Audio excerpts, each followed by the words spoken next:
মোবারক সবাইকে কোরবানি ঈদের শুভেচ্ছা জানিয়ে আজকের ভিডিওটা শুরু করলাম। কোরবানি মানেই তো মজার মজার খাবার দাবার খাওয়া, গরুর মাংস কেটে নিয়ে আনার পরে খুব সুন্দর করে গুছিয়ে রাখা, মেহমান আসবে সেই উপলক্ষে বাসাটাকে খুব সুন্দর করে গুছিয়ে নাও।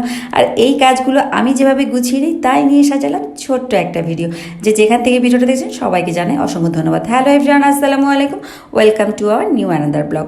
এই যে গতকাল রাত থেকেই আমি কিন্তু কাজগুলো শুরু করে দিয়েছিলাম, যেহেতু একা হাতেই সব কিছু করে নিতে হয় তাই আগ থেকে শুরু না করলে পরে ঝামেলায় পড়তে হয়, এই জন্যই রাতেই অনেকটা কাজ গুছিয়ে রাখি। দেখা যায় এখানে যে আমি পায়েসটা করে নিয়েছি আর জর্দার জন্য সব কিছু রেডি করে রেখেছি। এর ফাঁকে আবার তাজবিশোনা খুব ডাকাডাকি শুরু করে দিল যে আসো আমাকে মেহেদি পরিয়ে দাও। তো ওকে মেহেদি পরাতে গিয়ে আবার ও আমাকে বললো আসো তোমাকে আমি মেহেদি পরিয়ে দিচ্ছি।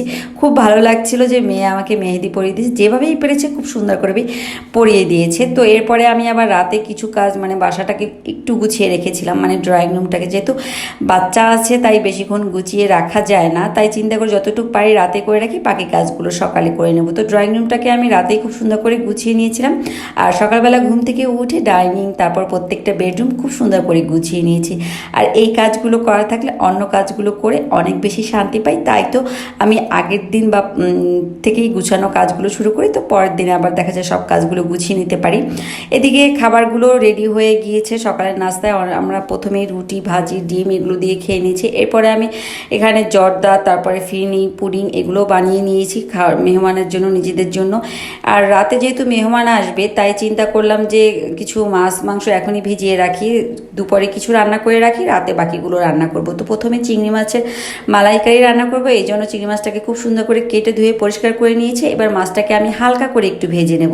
চিংড়ি মাছ বেশি সময় ধরে ভেজে নিলে দেখা যায় শক্ত হয়ে যায়, তাই আমি চিংড়ি মাছটার মালাইকারি তৈরি করার সময় মানে একদম অল্প সময় একটু এপিট ওপিট করে ভেজে নিই, এবার মালাইকারিটা রান্না করে নিই।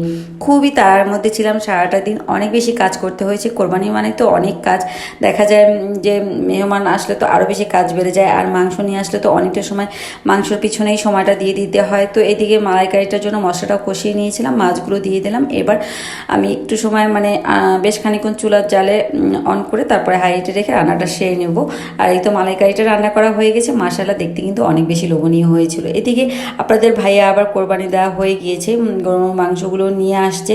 তো এবার সবাইকে আত্মীয় স্বজন, তারপরে গরিবদের সবারটা ভাগ করে নিজেদেরটা গুছিয়ে রেখে দেবো।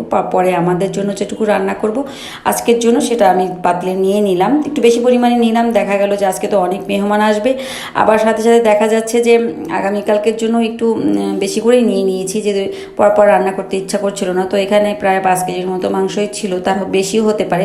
তো আমি সব ধরনের মশলা দিয়ে হাতে মেখে মানে গরুর মাংসটা বসিয়ে দিচ্ছিলাম। আপনাদের ভাইয়াই বললো যে একটু তাড়াহুড়া করেই বসিয়ে দাও, তাহলে দুপুরে খেতে পারবো। তো খুব সুন্দর করে আমি গরুর মাংসটাকে বসিয়ে দিলাম। গরুর মাংসটা হতে থাক, পাশের চুলায় আমি অন্য রান্নাগুলোও করে নিচ্ছিলাম।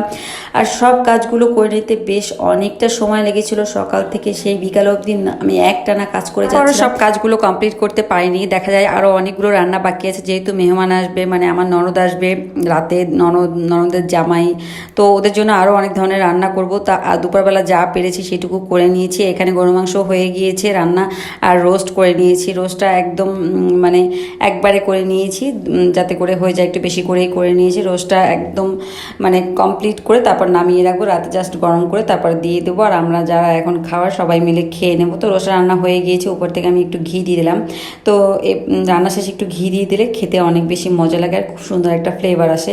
এই তো রোস্ট রান্নাটাও প্রায় হয়ে আসছে, সাথে সাথে কিন্তু অন্য কাজগুলো গুছিয়ে নিচ্ছিলাম, কারণ এসে আমার বাকি কাজগুলো সব গুছিয়ে দেবে, তাই ঘরটা মুছে দিলে আমার বা অন্যান্য কাজগুলো করে দিলে সব কাজগুলো কমপ্লিট হয়ে যাবে। তো এই তো খুব সুন্দরভাবে কোরবানির ঈদ সম্পূর্ণ করলাম। সবার ঈদ কেমন কাটলো অবশ্যই কমেন্টস করে জানাবেন। আজকের ভিডিও এই পর্যন্ত।